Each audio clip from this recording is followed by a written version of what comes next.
again ওই এসে গেলে হয়তো এটা পিটিসি রিলে পজিটিভ পিটিসির পূর্ণার্থ পজিটিভ থার্মাল কোএফিশিয়েন্ট পিটিসি তাহলে পজিটিভ থার্মাল কোএফিশিয়েন্ট এটা লাগেন পিটিসি রিলে আরেকটা আছে কারেন্ট কয়েল রিলে যেটার ভিতর কয়েল টাইপ পেছানো থাকে ওটা প্লাঞ্জার আছে প্লাঞ্জারের মাধ্যমে এরকম টিক করে উনি আবার পুনরায় ফিরে আসে একটু লম্বা বোল্ট আছে আমাদের কাছে দেখাবো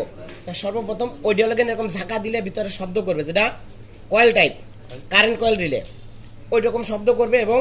আমি যদি অ্যাবোমিটার দিয়ে বা সিরিজ দিয়ে চেক করতে চাই উল্টায়ে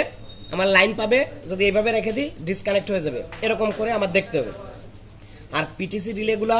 এই সাধারণ অবস্থায় এরকম ঝাঁকি দেব কোনো শব্দ হবে না যদি ঝাঁকি দেওয়ার পরে শব্দ হয় বাদ যদি ঝাঁকি দেওয়ার পরে শব্দ আসে কোনো ধরনের তাহলে বাদ একটা পাথর থাকে ওভারলোড যেটা আর সবথেকে সহজ উপায় এখানে দুইটা পিন থাকবে মানে পয়েন্ট এদিকে তিনটাও থাকতে পারে দুইটাও থাকতে পারে একটাও থাকতে পারে এখানে এই বাইরের দিকে এখানে দুইটাই থাকবে এখানে সিরিজ কটের আমি লাইন ঢুকাই দেবো এদিকে এটা ভালো কিনা এটা এইভাবে দিয়ে আমি এখন এটা সিরিজে দিয়ে দেবো আরেকটা 100 ওয়াটের বাল্ব দাও এখানে লাইন দেওয়ার পর এই বাতিটা জ্বলবে নির্দিষ্ট টাইম পরে এইটা বন্ধ হয়ে যাবে বাতিটা অন করেন এখানে ওই মেকানিক সেকশনে তাহলে এখানে দিয়ে দিলাম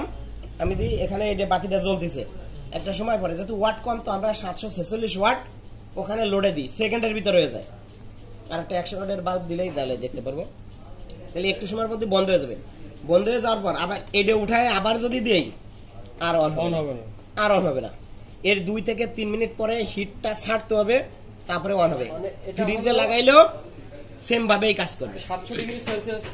তাপমাত্রা কাজ করে আচ্ছা ওখানে তো দুইটা কয়েল থাকে ফ্রিজের ভিতরে হ্যাঁ তাহলে এটা কোন কয়েলে কাজ করে আচ্ছা এটা আমি ডায়াগ্রাম না দিলে তো বুঝাইতে পারবো না স্টার্টিং এবং রানিং এর সাথে কানেকশন করি না স্টার্টিং এবং রানিং দুইটাই ঢুকবে এবং রানিং থেকে ইয়াতে যাবে লাইনে যাবে আচ্ছা আমি ডায়াগ্রাম দিয়ে দেব যখন এটা বাস্তব কাজটা করে ওটা টেস্টে থাকবে আমরা এখানে দিয়ে দেব তখনই বন্ধ হয়ে গেছে অটো এটা বন্ধ হয়ে গেল এখন আমি খুলে ফেললাম খুলে আবার সাথে সাথে এখানে দেব জ্বলবে না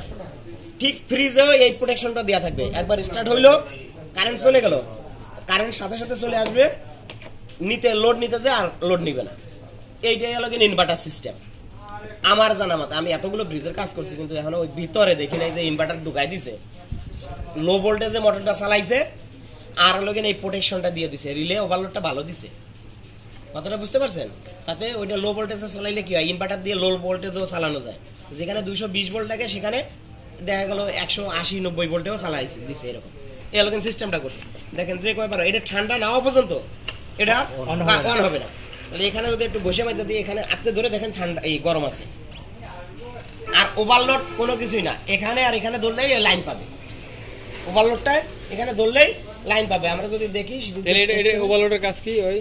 মোটরে যদি মাত্রা অতিরিক্ত এম্পিয়ার টানে তখন অটোমেটিক ভাবে লাইনটা ডিসকানেক্ট করে দেবে আবার কানেক্ট হয়ে যাবে পরবর্তীতে আবার ঠান্ডা হলে কানেক্ট হবে এইটাও হচ্ছে কি জানেন রিলেটা তো রানিং এবং স্টার্টিং দুটো থেকে আছে এবং 10 থেকে 15 সেকেন্ডের মধ্যে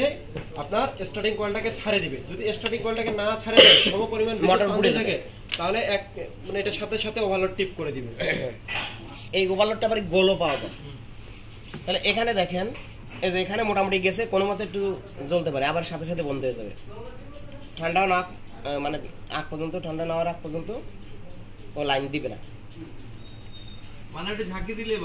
ঝাঁকি দিলে শব্দ করলেই বাদ এখন তাড়াতাড়ি বন্ধ হয়ে যাবে যেহেতু হিট রয়েছে দেখেন বন্ধ হয়ে গেছে ঠিক আছে বন্ধ হয়ে গেছে আমি তুলে দিয়েছি গরম হয়ে গেছে এটা এরকম সিস্টেম পরীক্ষা করা আরো অনেক পার্টস আছে কিন্তু